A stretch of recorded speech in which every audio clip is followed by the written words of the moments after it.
Hello everyone, welcome back to another video. And today I'm going to be talking about some books that I've read that are extremely popular, extremely hyped up on the internet. And I want to very briefly share my thoughts with you. So let's begin.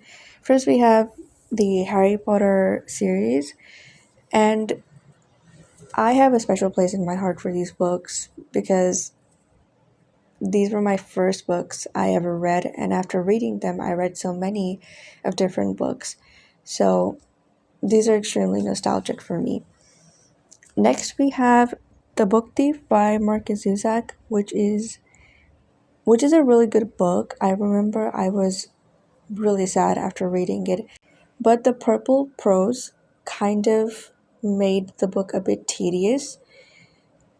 Or maybe it is just me. I know that some people absolutely love this book, but I did enjoy the purple prose in the start of the book, but then it got a bit tedious as we moved on with the novel.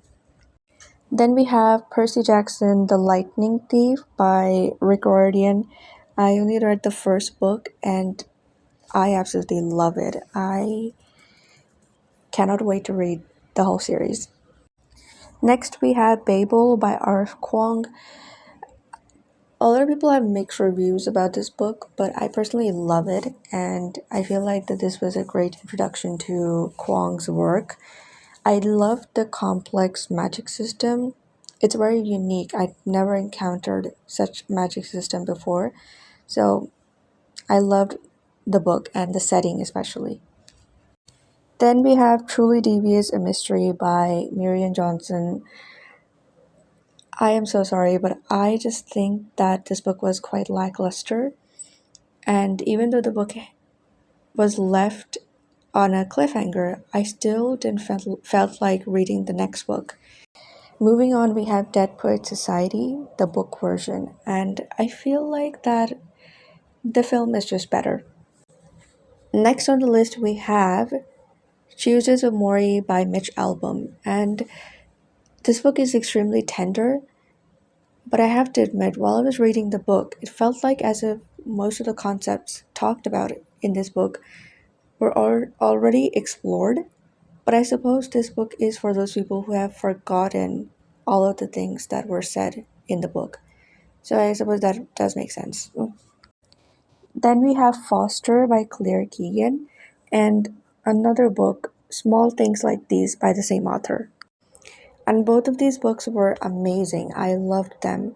Both of them were short and so well written, especially Foster. I love Foster more than Small Things Like These, but both of them are great. But yes, Foster was just, I've never thought that a book that is like 100 pages will make me cry. Well, not exactly cry. I just shed one tear, but still.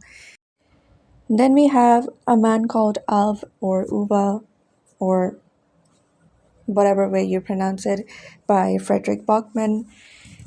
This one is also another tearjerker. I was so sad while I was reading this. I was crying. I never cry when I read books. I do consider myself a bit of a tough cookie, but I was just so sad while I was reading this. I loved it. Then we have The Secret History by Donna Tartt, and all I have to say of this book is that I wish I had read this before because I was so prejudiced against this book. I thought I'll never like it. It's not my cup of tea. But when I picked it up and read it, it became one of the best books I read last year. Right after that, we have Before the Coffee Gets Cold by Toshikazu Kawaguchi. About this book, it is really, really heartwarming and wholesome and also sad. But some of the stories in the book felt really, really, I would say cliche, but I can see why people would love it. Howlsman Castle by Diana Wynne Jones. This book, it's fantastic. I watched the film first the Ghibli movie first, and still I feel like that both the book and the movie, I love them for different reasons. But this is my personal opinion, but I just did not really like Sophie's character in the book. I really preferred her character in the movie. And then we have The Silent Patient by Alex Michaelides. And about this book, it was really good, and I was not able to predict the plot. I'm not that smart to predict anything. But I only have one problem with this book, and that is it had a hospital setting. And you must be wondering, that's oddly specific. And yes, I know that, but I just don't like hospital settings. And then we have John Green's Paper Towns, and I just didn't really like this book. I don't know why. Or maybe I do know why. I just don't like American high school setting. I've never liked it. I don't even like Japanese high school setting. That is why I've never read a manga that is set in that setting. I don't know why. I guess I'm too old for high school. That is why I never vibe with it. Maybe it's just me. And then on the list we have If We Were Villains by ML Rio. Now I know a lot of people think that this is kind of like Secret History ripoff, and it's Secret History's carbon copy, and I understand that because there are a lot of similarities between these two books, but I still loved it. I loved it so much. I enjoyed myself a lot. I was entertained. I wanted to know how the book ended, and it was fantastic. And then we have two books over here that are by the same author and actually part of a duology. I'm talking about the Six of Crows duology. And all I have to say about this duology is that why is this series so good? Why why do these characters feel so real? I don't know why. It's just this duology is fantastic. I love it so much. I've already read Six of Crows twice, so that's saying a lot. Then we have four books by the same author. It's part of one series, and a lot of people are not gonna like my opinion on this, but I'm talking about Shatter Me series. So I read the first two books, Shatter Me and Unravel Me, and I read the first two novellas, Destroy Me and Fracture Me. And all of these books, I'm not gonna say a lot, okay? I have learned that when I have nothing good to say, it's better to just keep quiet. What I have to say is that these books were painfully bad. Maybe they're not to my taste. Other people like this, and I'm happy for them, but they're not to my taste. I did not enjoy it. And I remember I was reading Ignite Me, and I DNF'd it 60% in because I was just not enjoying it. And then we have over here City of Bones by Cassandra Clare. Now I did like the world. Now I did like the world building, but the plot of the book, and if you have read the book, you would know that the plot of the book really just, I don't know, repulsed me. I couldn't continue on with the series knowing what the author did over there, even though I know that things are going to be different in the series, but still I didn't feel like continuing it. Then we have Convenience Store Woman by, I cannot remember the author's name, but Convenience Store Woman. This book is extremely strange, but I loved every single second of it. Moving on, we have Once Upon a Broken Heart by Stephanie Garber. These books are entertaining. I had the whole trilogy. I even read the second book, but DNF'd it in the middle. But the first book was entertaining, and I know that I shouldn't be saying this, but the world building was really fickle, and the characters also felt very cardboard. Like, there was a feeling as if the characters were just cardboards. The only prominent character I came across was Jax. I know that Some people will not like this opinion again, but if you like these books, I'm really happy for you. I then read another book by Emil Rio, and this is a novella called Graveyard Shift. It was okay.